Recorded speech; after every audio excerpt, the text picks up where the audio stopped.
Así mismo. Venga, vamos al grano. Vamos al Eh, lío, Shalom. Probando aquí nuevo formato. Bueno, ya hicimos directos en su día, pero no en Instagram, ¿no? Sino en Twitter. co- Correcto, Ah, lo hicimos en Twitter y bueno, estamos probando diferentes plataformas, diferentes formatos, a ver qué encaja mejor en este mundo de plataformas y oligarquías cambiantes. Así que, es interesante recapitular, ¿eh? Porque los directos en Twitter los hicimos pocos días después del 7 de octubre de 2023. Estamos ahora en enero de 2025 y vamos a hablar de la misma historia, ¿no? Una historia que hemos ido hablando recurrentemente desde Alayam, pero que bueno, tiene ahora tintes y capítulos nuevos, diferentes y críticos, pero bueno. En definitiva, lo que estamos haciendo es transmitir desde aquí, si se une gente bien y si no también, y esto servirá también para luego colgarse como nuestro capítulo semanal de Alayam, en Patreon, Spotify y el resto de y plataformas.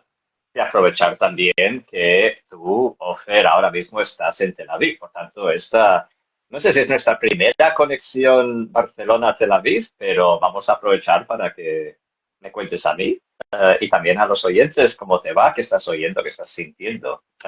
Y bueno, con suerte será la primera de muchas conexiones Barcelona-Tel Aviv, porque ahora los precios de los vuelos empiezan a volver a ser asequibles. En el momento en que se anuncia el alto el fuego entre Israel y Hamas, las aerolíneas comienzan a bajar precios, a reactivar vuelos, como si todo dependiera de dejar de bombardear Gaza y no de consideraciones de Ese, seguridad. Porque recordemos que siguen llegando misiles de otros países, sigue siendo peligroso volar.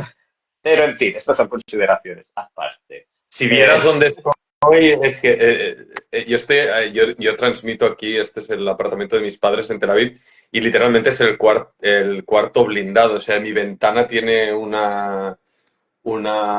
refuerzo de betón. Se te lo podría enseñar, pero perderíamos ahora la conexión. Y la primera vez que lo cerré, pensando que los hutíes tal vez nos iban a disparar por la noche, tuve la disonancia de decir, ostras, alguien en Barcelona o allá afuera en el mundo podrá entender lo que es, ¿no? Vivir en un lugar donde vives donde tu cuarto está blindado, ¿no? A prueba de bombas. Pero bueno, afortunadamente desde que las no lo noches que llevo, conozcan, que no lo desde, tengan que conocer.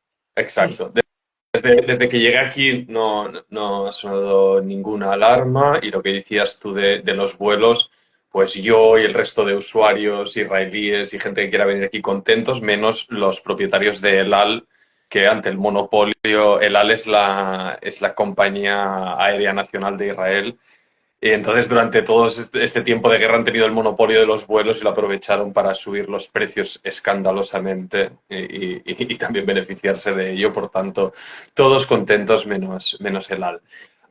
Paul, si quieres, aprovechando que estoy yo en Israel y tú sigues y ves las cosas desde fuera, podemos un poco hacer un repaso del estado de la cuestión. Aprovecharemos el capítulo de hoy, evidentemente, para hablar de lo urgente que es el acuerdo de tregua, de alto el fuego, para parar la guerra en Gaza y liberar a los casi 100 rehenes israelíes. Está pasando un montón de cosas. Yo estuve ayer en Jerusalén.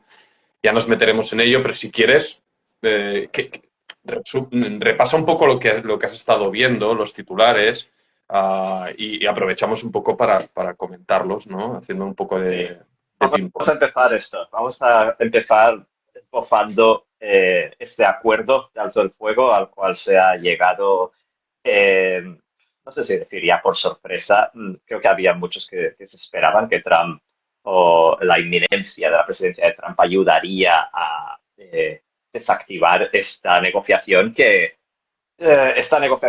alto el fuego que empezó técnicamente en noviembre de 2023. Así que llevamos más de un año intentando llegar a este momento de poner fin a la guerra. Y ha ocurrido finalmente con un acuerdo que se parece mucho, si no es prácticamente idéntico, a un acuerdo que ya se puso sobre la mesa en mayo del año pasado. Fue un acuerdo inicialmente esbozado por Qatar y Egipto, que son los dos países que han estado intermediando en las negociaciones de paz. Luego este acuerdo qatarí-egipcio sirvió para que Estados Unidos hiciera su propia propuesta basada casi enteramente en el acuerdo qatarí-egipcio y Israel, el gobierno de Netanyahu, a priori aceptó este acuerdo de alto el fuego propuesto por Estados Unidos, pero luego todo se vino abajo. Empezaron a salir consideraciones de seguridad, de las que podemos entrar en más detalle más adelante, pero por acabar el resumen, las negociaciones colapsaron, ambas partes se culpaban mutuamente del fallo, ambas partes estaban añadiendo obstáculos, peticiones que dificultaban la negociación y, sobre todo, Netanyahu temía por el colapso de su coalición, porque las facciones de ultraderecha de la coalición amenazaban con abandonar la coalición si se aprobaba este alto el fuego. Ellos quieren continuar con la guerra, erradicar Hamas y, sobre todo, su agenda personal, devolver los asentamientos judíos a la Franja de Gaza y tener una presencia judía permanente ahí. Entonces, llegamos a donde estamos hoy. ¿Por qué se acepta ahora este acuerdo si no ha cambiado casi nada? Pues podemos comentarlo, pero yo creo que una diferencia importante es la presencia de Gideon Sa'ar en la coalición, ¿no crees? Discrepo No sé. contigo, sí, discrepo contigo y yo lo veo a Trump. Es curioso, Paul, seguro que habrás leído en Haaretz, pero también en Maariv, no necesariamente en el periódico así de referencia de los liberales o la izquierda, que hay voces de, digamos, del Israel liberal que están agradeciendo desde el fondo de su corazón a Donald Trump, primero a expensas de que ocurra, ¿eh? Vamos, ahora te pondré algunos matices, pero están agradeciendo el hecho de que Donald Trump y su emisario enviado a Oriente Medio, en su primera visita a Israel aquí, hayan literalmente tirado de las orejas a Netanyahu, que Netanyahu durante 15 meses ha hecho literalmente lo que le ha venido en gana y ha lidiado con las pseudopresiones de la Casa Blanca de la administración Biden siempre a su favor y vemos como las líneas rojas que se iban poniendo como no invadir y atacar Rafah, no impedir el acceso de ayuda humanitaria, no tal, al final se lo acababa un poco saltando a la torera. En este caso, repasemos, ¿no? ¿Qué dijo Trump ya antes de su victoria electoral? Dijo, queremos acabar estas guerras que nos cuestan un montón de dinero, él lo ve todo en cuestión de negocios. Queremos acabar con estas guerras y luego amenazó abiertamente a Gaza, ¿no? Dijo, Gaza va a pagar con el infierno si los rehenes no son liberados antes del 20 de enero. Entonces, A Trump también le interesa la normalización de relaciones entre Arabia Saudí e Israel. Sueña con un Nobel de la Paz. Esto es una parte sí, importante de su agenda. sí, y hay mucho negocio, hay petróleo, hay muchos negocios en juego. Está, bueno, ese es otro contexto que podemos llegar a él, pero bueno, en definitiva, esto lo ha precipitado todo y solo ha necesitado una visita de su enviado especial aquí en Oriente Medio, que precisamente llegó en Shabbat y desde la oficina de Netanyahu dijeron, no, no, en Shabbat no nos podéis molestar. Y dijo, me importa una mierda el Shabbat, que venga aquí a sentarse porque esto hay que resolverlo ya, ya ni a Pues prueba, ¿no? nada, Entonces, es curioso porque ideológicamente el que no entienda mucho los entresijos de cómo funciona esto y del conflicto da por sentado que Trump es afín a Netanyahu y a la derecha, a la extrema derecha de Israel, los evangelistas cristianos americanos, etcétera, etcétera, etcétera. Pero quien rasque un poco más entenderá que en verdad Trump tiene una animadversión personal hacia Netanyahu muy grande, que la expresó públicamente en un libro publicado por el periodista israelí Barak Ravid, donde se cagaba sin tapujos en Netanyahu, a quien consideraba un trilero y una persona que no se podía confiar en lo personal y lo político. Y incluso esto, esta misma semana, el martes creo que fue, publicó en su red social, Truth Social, un vídeo donde llamaba a Netanyahu malvado. Así que es algo que sigue hasta el día de hoy. exactamente. Por tanto, ¿y qué está pasando, no? Ahora quiero complementar un poco el repaso que has hecho tú del acuerdo. También hemos de explicar un poquito, Paul, qué es lo que supone el acuerdo, que en teoría se aprueba hoy, viernes 17 de enero, por parte de reunión de urgencia del gabinete de De Israel. seguridad. No sé si... El Sí, Gabinete de Seguridad se está reuniendo en estos momentos para aprobarlo y luego lo Ujú. tendrá que aprobar el Parlamento, que está programado para mañana por la tarde, sábado por la tarde. Vale. Me he perdido, no sé, no sé qué hilo estaba comentando, Queríamos perdón. hablar del el contenido del acuerdo, Sí, las fases, que gracias, sí. El contenido, la letra pequeña del acuerdo, ¿qué es lo que dice? Como decías tú al principio, se asemeja mucho a la fórmula que propuso la administración Biden en mayo de 2024, es decir, hace casi un año, lamentablemente, y es una especie de acuerdo por fases, con tres fases, donde la primera y la más inminente, que debería entrar en vigor a partir de este mismo domingo, debería empezar con la liberación de un listado de 33 rehenes israelíes. Todavía no conocemos los nombres ni su estado de salud. no, Hay deja que unos... te corrija, se ha publicado esta mañana la lista de nombres. Ya ha Eh, salido, mira, es que pasan, sí, sí. ven, van pasando tantas ¿Qué cosas pasa? y yo acabo de volver a casa y no he visto todavía la prensa y fíjate.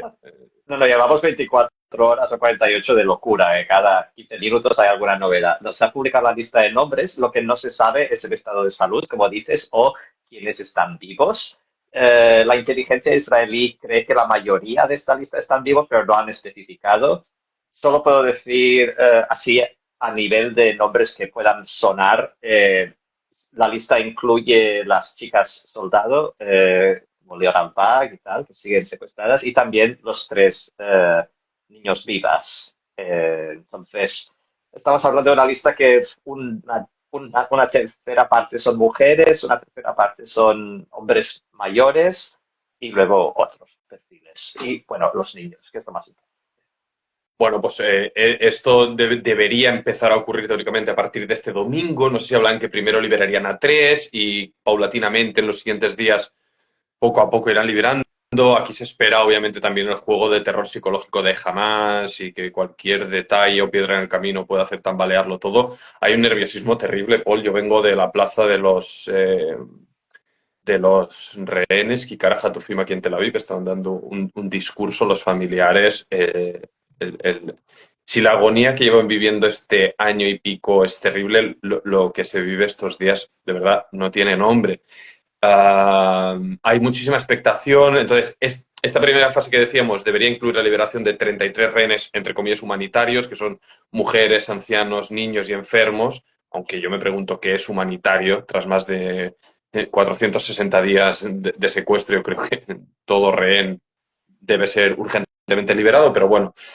Luego, entonces, obviamente Israel debe parar la ofensiva militar en Gaza. Vale la pena recordar que ayer yo escribí una crónica para el periódico. En un solo día, según las autoridades sanitarias locales controladas por Hamas, valga la pena remarcar, 80 personas, 80 gazatíes. No sabemos tampoco, nunca sabemos distinguir cuántos son civiles y cuántos son integrantes de Hamas, pero en definitiva 80 muertos en un día sangriento más, con bombardeos en Han Yunes y en la ciudad de Gaza. Por tanto, con la entrada en vigor de este alto el fuego deberían pararse los bombardeos israelíes.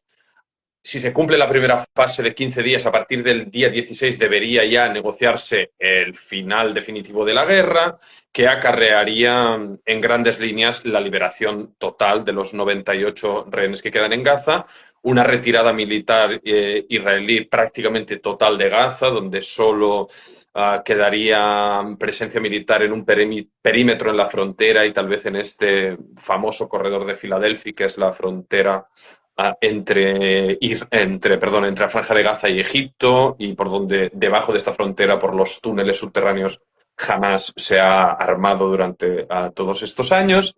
Y bueno, luego quedan muchas incógnitas en el aire, ¿no? ¿Cómo quedará Gaza? ¿Quién la gobernará?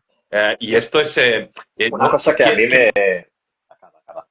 no, ¿quién liderará la reconstrucción? Te tiro un ítem solo, Paul, y es que a pesar de que evidentemente en Israel, y ya lo sabes tú, Paul, y ahora entraremos un poco en la pugna interna, todo el mundo desea el retorno y ojalá en vida de los rehenes, hay un sentimiento de frustración y agridulce muy heavy al respecto de la asunción de que jamás, de que el objetivo de la guerra, o sea, de que cientos de soldados, decenas de miles de civiles en Gaza muertos, el coste para Israel a nivel todo, militar, económico, internacional, todo ha sido y será muy, muy elevado y la sensación, es lo que me decía un soldado reservista, yo lo incluí en una crónica que publicamos hoy viernes en La Vanguardia, que decía, ¿y todo esto para qué, no? Porque yo estaba hablando con él y él veía en su smartphone las imágenes de Gaza de cómo los milicianos de Hamas salían de los túneles ya con las bandanas verdes, que ahora sí se las colocan, porque cuando combaten frente a frente a los soldados israelíes van vestidos de civiles, ahora salen de los túneles, salen armados, salen con su atuendo, presumen de esta victoria y resiliencia del pueblo palestino, que ya me contarán tú qué victoria supone para la gente de Gaza, Bueno, y la gente en Israel está muy, muy, muy dolida con la asunción de que la situación muy probablemente volverá a ser como antes del 7 de octubre. tiene la pinta, claro, no sabemos qué pasará ni cómo va a evolucionar la implementación de este alto el fuego, si se saboteará, si seguirá la guerra, pero en el caso de que se llegara a implementar tal y como está diseñado en su totalidad, se liberan todos los rehenes, sale el ejército israelí de Gaza, sí que parece que volveremos a una situación muy, muy parecida a la de antes del 7 de octubre, porque uno de los uno de los problemas a la hora de negociar el alto del fuego, una de las cosas que más ha dificultado llegar a un acuerdo era la pregunta de quién gobernará Gaza el día después. Israel decía que no podía ser jamás porque su objetivo de guerra era eliminarlo, por tanto no se contemplaba, pero Israel tampoco quería que fuera la Autoridad Nacional Palestina.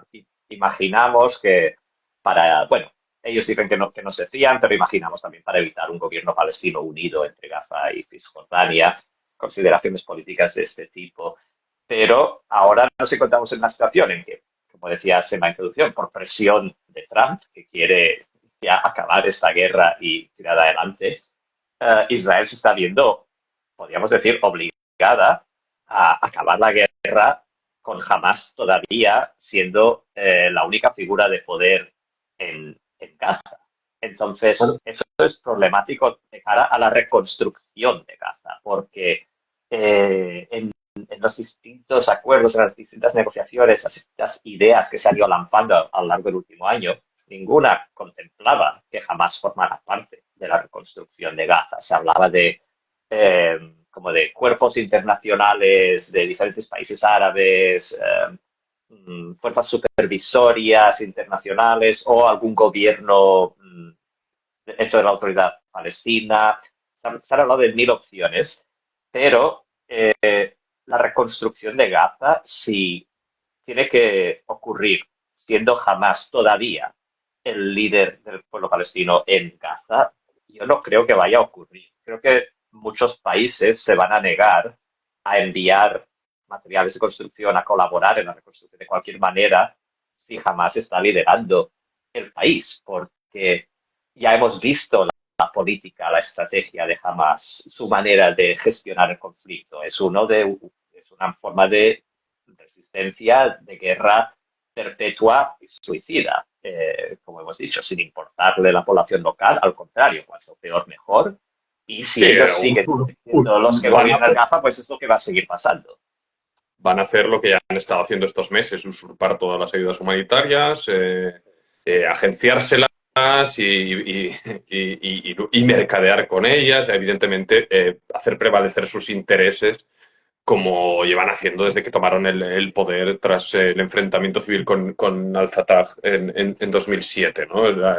Jamás es lo que es, pero aquí el principal problema, y es el gran problema que yo siempre achaco a Israel en todos los sentidos, tanto a nivel político como militar como social, que es la incapacidad de mirar a medio y largo plazo, de planear estratégicamente las realidades. Y aquí el principal aliado de Israel, Estados Unidos, previamente con la administración Biden, así como las voces sensatas de Israel, tanto analistas como oficiales del aparato de seguridad y tal, llevan reclamando al gobierno la urgencia de hablar del día después de la guerra, de qué hacer para evitar precisamente esto, que la patata nos vuelva a estallar en la cara. Pero parte del plan también, bueno, es su estrategia, pero parte del plan de Netanyahu en esta guerra, históricamente durante su mandato, es evitar hablar del día después de las cosas, evitar tomar decisiones fijas y concretas, porque bajo estas aguas, no sé cómo diría, ¿no? O arenas movedizas.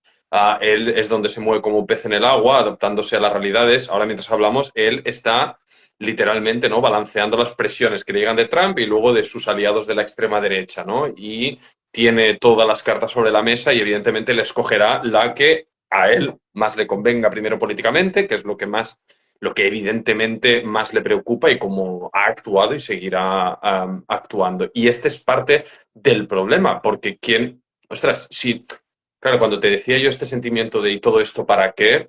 Hay que analizarlo, ostras, son 15 meses de guerra.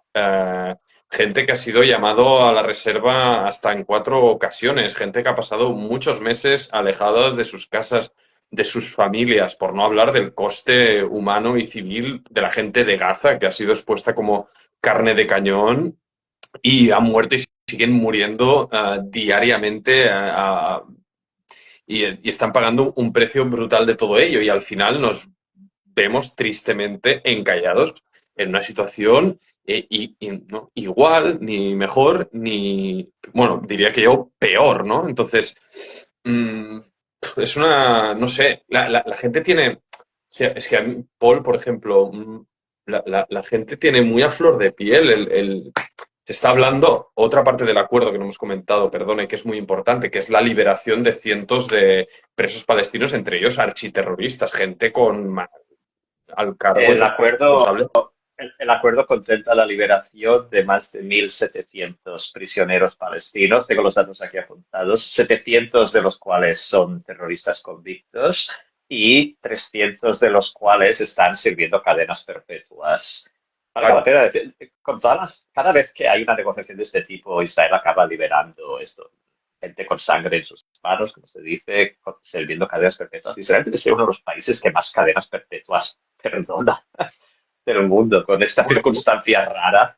buen, buen y trágico titular, pero es que es lo que yo es lo que le decía en mi ilustrativa conversación con este soldado reservista y él mientras me expresaba su frustración yo le decía, lamentablemente el 7 de octubre Israel perdió, todo lo que viene después sí se puede ganar en el campo de batalla, como se ha ganado, entre comillas, en Gaza, en el Líbano, por supuesto, se ha ganado y con creces, Irán está debilitado, el régimen de Al-Assad ha caído, etcétera, etcétera, pero el precio del 7 de octubre, no solo por lo que ocurrió ese día, sino por lo de después y lo que ya hemos ido comentando aquí en Al-Ayam, es que toca pagar un precio muy alto. Entonces, claro, la gente tiene en la cabeza que Yihya Sinwar, el ex líder de Hamas, que fue liquidado en una operación israelí en Rafah, en el sur de Gaza, fue liberado en un canje de prisioneros en 2011, donde más de 1.000 presos palestinos fueron liberados a cambio de un solo soldado israelí en vida, Gilad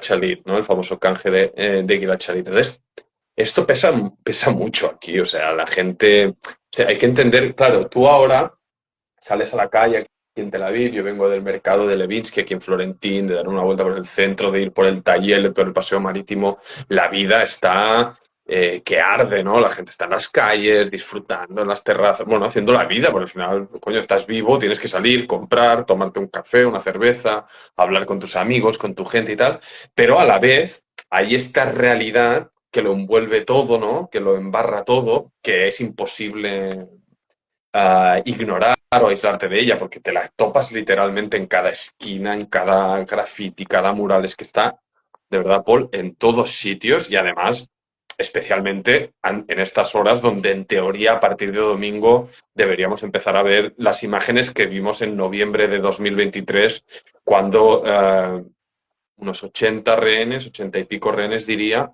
fueron liberados en esa tregua de una semana y fueron imágenes muy, muy emotivas y tal. Hay muchas cosas aquí, claro, es que la gente, los familiares de los rehenes no saben cómo volverán sus seres queridos. Una chica expresaba ayer, decir, ostras, me muero de ganas de abrazar a mi padre, pero también tengo un poco de miedo, ¿no? De a ver qué dirá, nos va a culpar de lo que ha pasado. Luego también decía, ostras, la chica se llama Ella Benami, su padre Ohad, decía, ostras, es que claro, luego también los liberarán, habrá todo el furor mediático el primer día, pero luego somos nosotros quien lidiaremos con sus traumas y todo, ¿no? Los políticos, ¿no? Y, o sea, el reto que se viene aquí es enorme en todos los frentes, en Israel y en Gaza, ¿no? ¿No? En Sí, Gaza, los niños, no sé o sea, reintroduces en la familia a un niño pequeño, menos de 5 años, ¿sabes? Que lleva más de un año en cautiverio. ¿Cómo lo reintroduces en la vida normal? Estos, bueno, son retos que van a tener que afrontar las familias y sí, va a ser brutal. Mira, Ohad Ben-Ami está en la lista, pues he ido a comprobarlo. mira, Él debería figurar entre los claro, liderados. pues es un, entre comillas, anciano, ¿no? Claro. No sé qué barómetro exacto hay para esto, pero bueno, este es el tema. No sé si quieres que aprovechemos un poco, ya que estamos sobre el terreno, pues para hablar un poco de gente, ¿no? Que es lo que al final creo que ayuda más Claro. a Sí. entender y conectar, ¿no? Explica quién has estado viendo estos días en Tel Aviv, en Jerusalén. Y ayer estuve en Jerusalén. Tal vez empezar por ahí. Tuve una charla muy ilustrativa, curiosa, de esas que te marcan, ¿no? Con un palestino en en la ciudad antigua, en el cuarto cristiano, luego bajé al musulmán.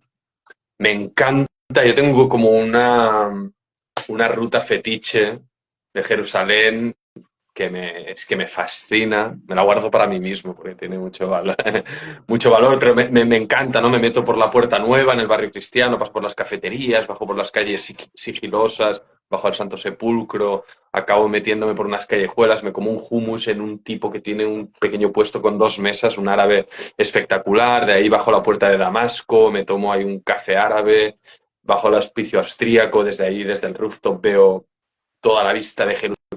Justo ayer me pilló escuchando el canto de los muecines, el llamado al rezo musulmán.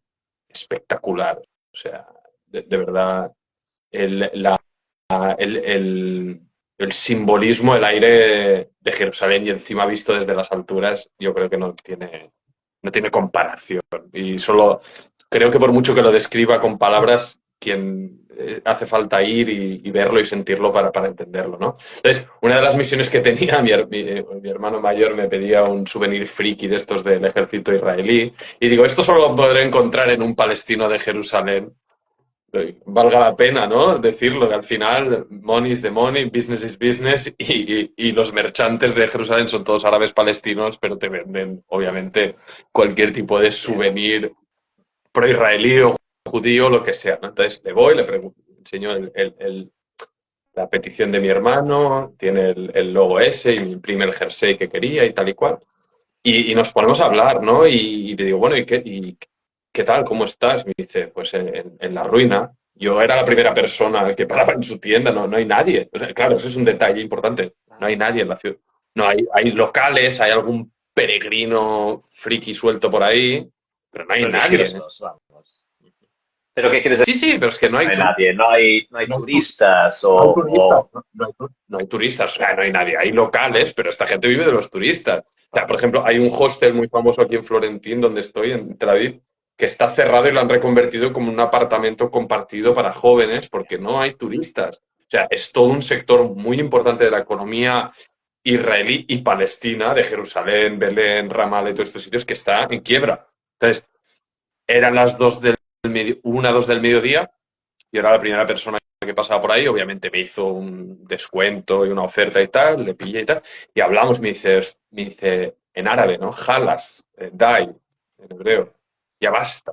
Digo, ¿qué te parece todo esto? Y dice, es que ya no puedo más, no podemos más. Dice, él es árabe palestino de Beit Hanina, es un barrio al norte de Jerusalén, para quien no conozca, un barrio, digamos, de la Jerusalén palestina o árabe, Jerusalén Este.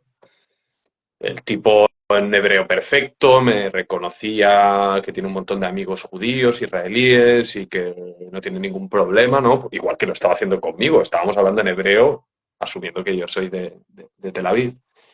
Y el sentimiento es de frustración, de hartazgo, de no poder más con ¿no? Tanta barbarie, tanta tragedia, tanto odio. Aparte en Jerusalén para quien no lo conozca, es muy pesado la tensión, se puede cortar Bueno, con un cuchillo, es que... en un día normal, podríamos decir. Sí, exacto. judíos y palestinos se entremezclan por las callejuelas de la ciudad antigua. Eh, eh, no sé, me topé con la típica escena, ¿no? De los Magavnik, de la policía de fronteras armada, pidiendo de muy malos modales identificaciones a palestinos ahí en la puerta de Damasco, incidentes perdón, muy, muy desagradables, ¿no?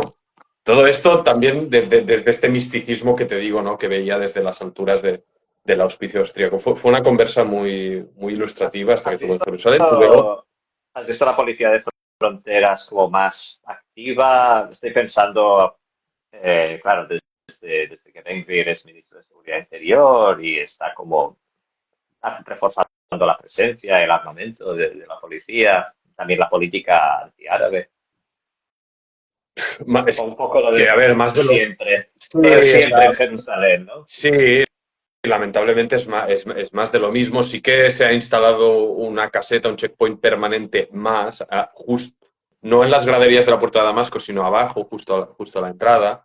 Pero bueno, sí, es una realidad que viene de antes de Ben Gvir, pero sí que es cierto que evidentemente después de que Ben Gvir tomara el control de la policía, hay mucha más rienda suelta, ¿no? A realizar según qué tipo de acciones o tipo de conductas, obviamente también a fiscalizar, ¿no? Que se haga lo correcto. Es una situación bastante loca, en general, toda la que se vive aquí, en Jerusalén especialmente, es como la olla a presión donde se cuece todo, donde todo empieza y todo acaba. Pero bueno, fuera de esto, ya te digo, a mí siempre que vengo aquí trato de hacer esta rutilla y ir a mis spots preferidos y también Paul, una cosa que esto no me lo dijo el palestino, me lo dijo tal vez el siguiente testimonio. Bueno, es el chico el que te hablaba, este reservista, me expresaba su frustración, David. Me decía una cosa también que es importante y que me intento aplicar, ¿no? Es decir, no todos, ni a nivel interno de las pugnas internas de israelíes, ni judíos y árabes y tal, no todos se odian y todo tal.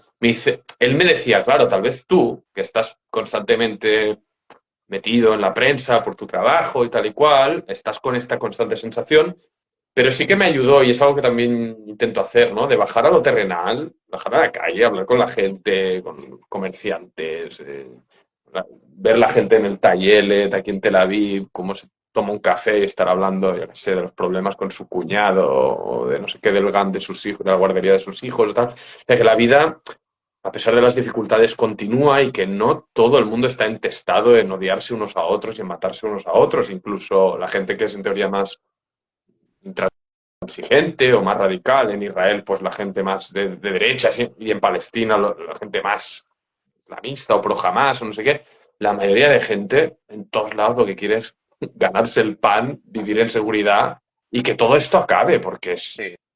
O sea, Sí, o sea, incluso el cuñado con la retórica más violenta o racista, siempre, bueno, aplica aquello del dicho, del dicho al hecho hay un trecho. O sea, al final, una cosa es lo que tú puedas opinar políticamente, que, bueno, muchos acaban pues rellenando los huecos en su ideario con las frases de quita y pon que te dan los políticos, pero no se traduciría en actos en tu día a día.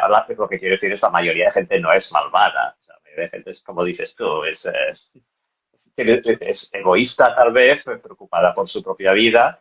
no, Y sí, yo, a mí también me yo hace tengo... bien cuando voy a Israel recordar eso, recordar que, wow, al final la mayoría de gente pues no está constantemente metida en política ni hablando de No, política. no, a ver, Cuando es lo que sigues sí. desde fuera lo parece, pero claro. No, es que si la gente que nos escucha en España o donde sea, ¿no? Uno se lo aplica a su vida personal, tú cuando estás en Barcelona o donde sea, ¿qué es lo que te preocupa en tu día a día? El trabajo, tus hijos, tener salud, tirar adelante, intentar que no te rompan el culo de impuestos o yo qué sé, y tal. Pues, coño, lo mismo aquí, simplemente que aquí a más hay todo este percal que no tiene nada que ver con la realidad que uno vive en cualquier país occidental. Y aquí hay otro debate, ¿no? Que yo hablaba con una colega, una amiga que vi en la primera noche, salimos a tomar una cerveza, y yo tenía este sentimiento de decir, hostia, ¿es legítimo irme al Teder ahora, uno de mis lugares favoritos aquí en Florentín, a tomarme una pinta, un chupito o un trozo de pizza, mientras compatriotas nuestros están pasando lo que están pasando y a una hora de aquí están bombardeando al personal y no tengo resolución, al dilema, pero oye, o sea, ¿qué hago? ¿Me quedo aquí desde donde te hablo, encerrado y escondo la cabeza y no vivo o vivo? ¿No? Entonces, obviamente vivo y me voy, he ido a hacer ejercicio, ahora me voy a ver a mi buen amigo, amigo en común, Jair Zimmerman, que si nos escuchas o nos escucharás, te mando un Vale, abrazo. saludos. Y me voy a Yafo, además, que es un lugar apasionante, ¿no? Un distrito mixto árabe y judío aquí al sur de Tel Aviv, y donde es que yo aquí estoy en casa, ¿no? Y me encanta eso, salir, conectar con la gente, escuchar sus historias, sus puntos de vista, sus preocupaciones, que obviamente son bien diferentes a las que vivimos en el día a día de España. Luego hay otra cosa que siento y es triste, ¿no? Cuando hablo con gente joven de nuestra generación, son varios los amigos que me expresan su deseo de irse, sobre todo los que tienen hijos pequeños, porque les cuesta mucho verse un futuro aquí y lo entiendo Bueno, como perfectamente. decíamos, parece que la resolución de esta guerra va a ser volver a lo de antes. Entonces, esperar el siguiente 7 de octubre para quien querría Sí, crear hijos.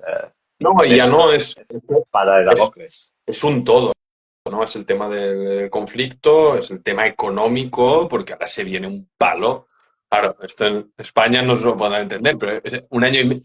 La gente desde fuera tiene ¿no? estos prejuicios y estereotipos de que los judíos controlan el mundo y son multimillonarios y tal, pero no es así. Obviamente hay judíos millonarios como hay austríacos millonarios, pero esto tiene un coste muy, muy, muy alto. O sea, Valga la pena apuntar que seguramente hay más árabes multimillonarios que judíos multimillonarios puestos a hacer números. Pero buena no, reflexión también por no una quiero cuestión decir numérica. nada con ello, simplemente desmentir estereotipos. Sí, no, pero porque quiero llegar aquí, ¿no? Que, es decir, esto tiene un coste muy alto, ¿no? Muchísima gente que ha tenido que cerrar empresas, dejar sus trabajos por estar sirviendo en el ejército, el coste, la inversión estatal, ¿no? Del Producto Interior Bruto en la maquinaria de guerra ha sido inédita, estratosférica, porque aunque a pesar de que Estados Unidos apoye económicamente y militarmente a Israel, eso no lo cubre todo y esto no es gratis, ¿no? Y ahora hay un déficit. Yo no soy economista, pero bueno, sí que de vez en cuando también tú escuchamos The Marker, que es el diario, uno de los diarios económicos de referencia, y uno se hace a la idea cuando escucha los Mal. datos a nivel, sí, cuando escucha los datos a nivel macroeconómico y de empleo y de empresas y del high-tech y tal, y luego cuando lo llevas a lo terrenal, que es lo que me gusta a mí siempre, ¿no? Estar actualizado a nivel del debate mediático, pero también poner los pies en la calle, que me dice la gente en la calle, me dice, hostia, me van a pegar un palo de los impuestos ahora como autónomo, como pequeño empresario, han subido el IVA. Si, Paul, si ya te parecía caro tomarte un café o una birra o lo que sea, cuando vuelvas te vas a alucinar. Es que... Bueno, parte de esto es el motivo por el cual el ministro de Finanzas, Bezalel Smotrich, ha caído su popularidad en picado por su gestión pésima de la economía de guerra. Y básicamente lo que se dice es que ha cargado todos los costes al contribuyente. Bueno, es de esperar que si pones de ministro de Finanzas a un ex acusado Sí, por, un hooligan. por lo que quieras, sí, a un tipo que literalmente esperaba que el creador ayudara a solventar las finanzas de Israel en tiempos de guerra. Y yo ya lo sabes, respeto mucho la religión, la gente religiosa, de hecho te respeto mucho a ti y a un montón de colegas míos que son religiosos, pero como tú eres una persona sensata, tienes bastante claro que Hashem no va a resolver las cuentas de una cosa que son muy difíciles de resolver. Hay que meterle un poco de ciencia al asunto, no solo rezar. Y lamentablemente este personal, y ya no por el hecho Quiero de la cuestión. introducir el dato que, hablando de market, los analistas económicos hablaban de que va a tardar, Israel va a necesitar algo como 20 años para pagar todo el coste de esta guerra.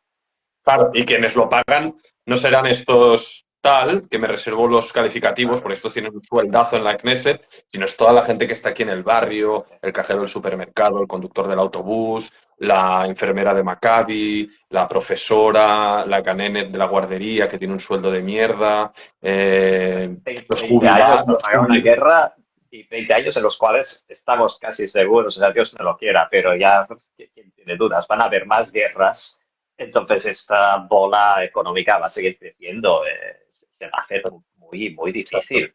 Está bien poner, Ya es difícil, está bien pero poner en perspectiva, Paul, que la última gran guerra de Gaza, porque luego en rondas o no sé cómo ya calificarlo, han habido eternas, pero la última guerra, que es 2014, dura 40 y pico días, ¿no, Paul? Aparte tú estuviste fueron cubriendo la 50 días, sí, 40 fueron días. 50 días esa guerra.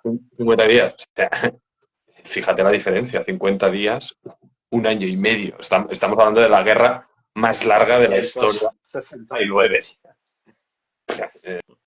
la guerra más larga de la historia, ¿no? Entonces, ya te digo, yo no, me parece muy bien que el ministro de Finanzas sea religioso. O sea, es decir, mi crítica para él no va por el hecho de que sea religioso. Puede ser religioso y a la vez ser La crítica por él es sensato. que es un criminal y un incompetente. Es un incompetente de cabo a rabo, ¿no? Y ahora ellos están amenazando con tumbar el gobierno. Ben-Gvir ya ha dicho, Itamar Ben-Gvir es el ministro de Seguridad Nacional, convicto por terrorismo. Bueno, el listado, racismo, supremacismo, es decir, el listado de agravios contra este tipo. Ojalá se vaya de verdad. Lo que pasa es que yo no me lo creo, porque dice que Podría hacerlo. Explica, yo, claro. yo, yo no me lo creo porque jamás en la historia estos tipos han tenido tanto poder en Israel y al Ya, frente del no la ministerio volverán a clave hacer. como la policía. Smotrich también tiene algo que ver en el Ministerio de Defensa. Bueno, tiene muchísimo poder y yo no me creo que vayan a plegar. Yo creo que ahora están haciendo sus cálculos cada uno para rascar los votos que toque rascar, porque elecciones ha de haber en Israel. A la que todo esto acabe, lo siguiente que ha de haber es elecciones, que yo volveré aquí porque es lo que he dicho siempre, que lo que más me interesa es cómo se van a cerrar las cicatrices de todo esto, si hay manera de cerrarlo, ¿no? Entonces también las próximas elecciones serán otro momento decisivo. Yo creo que aquí todos están empezando, ¿no? A marcar paquete, a marcar perfil Con y eso, tal.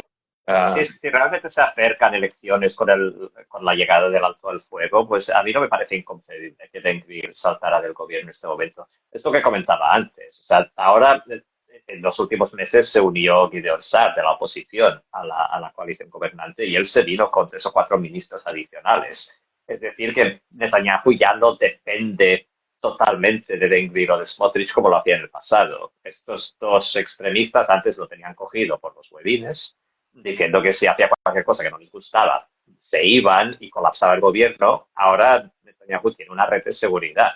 Entonces, Ben-Gvir sí ha dicho que se iría del gobierno si se firma este acuerdo al fuego. Ya veremos si es un bluff o no. Y Smotrich ha dicho que él plegaría si después de la fase 1, que son esos primeros 40 días en la que se liberan 33 rehenes, si después de la fase 1 no se reanuda la guerra con Hamas. O sea, Smotrich lo que quiere es una garantía de que liberados 33 rehenes volvamos a seguir luchando y, bueno, que les den por culo a los 60 y pico rehenes que quedan en Gaza. hostia, ayer, Entonces, eso, si Ben-Gvir sale del gobierno ahora, quedaría Smotrich dentro del gobierno, habría una mayoría, podrían gobernar y Ben-Gvir incluso podría seguir apoyando el gobierno desde la oposición, dándoles sus votos y tal, hasta llegar a elecciones. Pero es arriesgado, porque tal vez en esta situación Bibi intentaría evitar elecciones, que bueno, sabes, las quiere evitar igualmente. a mí Ya a mí me, veremos, esto a mí va a me, ser una montaña rusa. a mí me, de verdad, te, te rompe el corazón, ¿no? Lo que veía ayer en Jerusalén, que los manifestantes, muchos llegan, son de las colonias judías de Cisjordania y tal, muchas chicas jóvenes también. Eh, ¿cómo, cómo demandan, o sea, seguir con la guerra a cualquier precio y no tienen ningún tipo de consideración por los rehenes? la deshumanización que se ha hecho de los familiares de los rehenes es el éxito de Netanyahu y el problema de este país, que cualquier cuestión central y decisiva sobre el futuro del país se politiza, incluso se politiza. Bueno, que es de hecho lo que denunciamos tú y yo, Paul, siempre desde aquí, que todo se ve desde la óptica partidista, ¿no? Y del Barça Madrid y el juliganismo, incluso a nivel macro Israel y Palestina, y cómo la cuestión humana queda siempre relegada, ¿no? Al final de la cola, ¿no? Y ver a estos... Gente muy, es que es gente muy fanatizada, muy fanatizada, tío. Bueno, igual, igual que la gente en Gaza que el 7 de octubre me lo recordaba una chica israelí, ¿no? Decía, es que hablábamos de hasta cuántos uno puede empatizar, ¿no? Con los civiles de Gaza y tal. Y decía, es que yo después de lo de las imágenes de los civiles y niños escupiendo al cuerpo de Shani Luke, de la joven asesinada y mutilada con la rasta, es que me recordó el capítulo y me han pasado cosas demasiado bestias, Paul. Demasiado. Y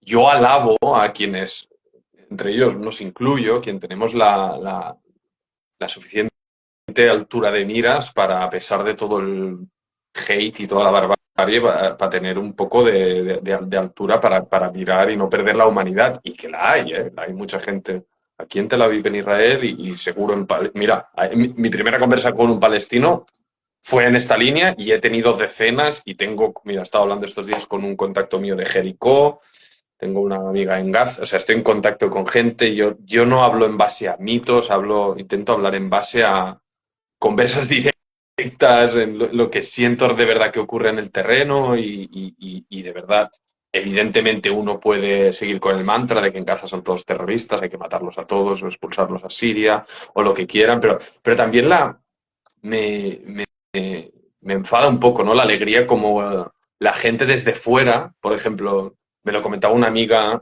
judía que está en grupos judíos o pro-israelíes de Barcelona y tal, como decía, no, todo el mundo aquí está rabiando con el acuerdo, la gente dice que hay que matarlos a todos y tal. Y digo, ya, hostia, qué fácil, ¿no? Pues vente tú aquí y manda a tu hijo a Gaza a matarlos a todos, ¿no? Con qué alegría, ¿no? Se sueltan este tipo de afirmaciones y de, ¿no? Y de anhelos, ¿no? Sin pagar todo el Cuando no precio de tienes esto. sí, cuando no tienes un vínculo personal es fácil, es como comentar el último capítulo de Juego Claro. de Tronos. Es No, decir, yo entiendo que hay mucha gente aquí, y no lo negamos, tú y yo, que si tuviera un botón rojo para apretarlo y borrar de la faz de la tierra a todos los judíos o los árabes, lo harían, ¿no? Pero como esto, mira, esto es justamente lo que me dijo el palestino de Jerusalén, me dice, tío, es que no, me decía, podemos estar aquí encallados y hablar de política y matarnos y tal, y dice, pero de aquí no nos vamos a ir nadie, ni nosotros ni vosotros. Esa es la eso realidad, o sea, también, esa misma frase me la dijo también un palestino y siempre la he recordado, lo de aquí no se va a ir nadie, o sea, para bien o para mal, no, ni los judíos se van a ir a ninguna parte, ni los árabes se van a ir a ninguna parte. Entonces, sabes que algo hay que averiguar. Japón, a pesar de, sin disminuir la tragedia humana y la catástrofe de Gaza, que es la peor para que ha sufrido el pueblo palestino, Ever. Sí, eso lo siento. infundida y provocada cínicamente por el ataque por Hamas, que a día de hoy está celebrando no sé qué resiliencia del pueblo palestino, cuando ellos estaban como ratas escondiéndose en los túneles um, bajo tierra. O sea, a pesar de esto y dando por buenas unas cifras que no podemos comprobar y no sabemos si son menos, si son más y tal, pero asumiendo que son 40 y pico mil las víctimas de esta guerra en Gaza Serán siguen habiendo, más. serán más, pero en Gaza siguen habiendo 2 millones de personas que seguirán viviendo, ¿no? Exacto. Y, y no solo es un interés humanitario mundial y tal, sino también es un interés estratégico israelí que esta gente tenga agua, que tenga calefacción, que tenga una pita para comer y para darle a sus hijos. O sea, no sé, es un interés estratégico israelí porque, de lo contrario, y son informaciones que ya vemos estos días, jamás va a tener el caldo de cultivo perfecto para seguir reclutando nueva masa Pues para sí. su... Hoy el otro día un analista militar diciendo que desde que la guerra empezó se calcula que jamás, más o menos, ha reclutado tantos miembros nuevos como miembros ha perdido en esta guerra. Por tanto, estamos en las mismas. Dato Sí, deprimente, estamos. ¿no? Bueno, Pero, Paul, voy a ir zanjando aquí nuestra charla, si te parece, con una gota de buena onda. Me voy a ir a comer este hummus a Jaffa. Hace un tiempo. En Barcelona creo que os estáis cagando de frío y aquí estaba yo casi por pues, bañarme tú estás en aquí la en manga playa. corta, como Como Pedro por su casa, 22 grados. Ayer en Jerusalén con una camisita, pero nada más.